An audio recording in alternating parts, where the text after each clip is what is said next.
Bargarh जिलापालंकु launch देवा अभियोगे vigilance द्वारा जड़े व्यक्ति गिरफ होइछन्ति। सूचना अनुसार बरगढ़ जिलापालंकु जड़े व्यक्ति साक्षात करने को आसीथिबा बेले सांगेरे बुके सह एक मीठा पैकेट आनिथिले। तेबे बरगढ़ जिलापालंकु संदेह हेबारु पियन को डकाई पैकेट जांच करथिले। सेथुरु बाहरिथिला 500 टंकिया 4 गोटी बंडल मोट 2 लाख टंका। एने संगे संगे विजिलेंस को सूचना देवा परे विजिलेंस पक्षरु सही व्यक्ति को गिरफ्त करी संबलपुर विजिलेंस मुख्यालय को अणाଯାଇଛି। अन्य पक्षरे बरगढ़ जिलापालंकु 2 लाख टंका लांच देइथिबा व्यक्ति जनक एक सीमेंट उत्पादक कंपनीर उच्च पदस्थ अधिकारी बट्टू रामबाबू होइथिबा सूचना मिलिछि।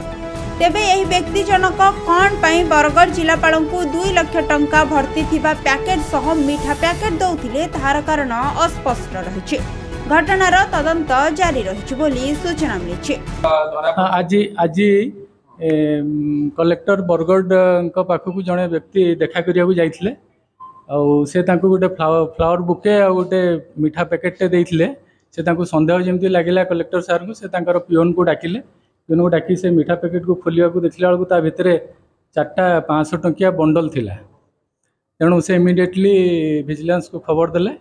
से लोक को डिटेन करथिले। हमर लोक संगे संगे जाई पहुँचले ताको वेरीफाई कराला। देखला को से पैकेट रे 2 लाख टंका थिला।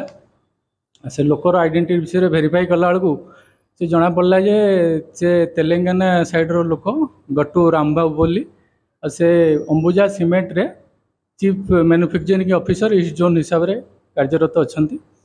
ये कनेक्शन ने आमर विजिलेंस केस गोटे होती under section 8, 9, 10 of the PC act. ए विषय अधिक तदंत चालू रही। संबलपुर नवीन दास का रिपोर्ट, खबर ओडिशा।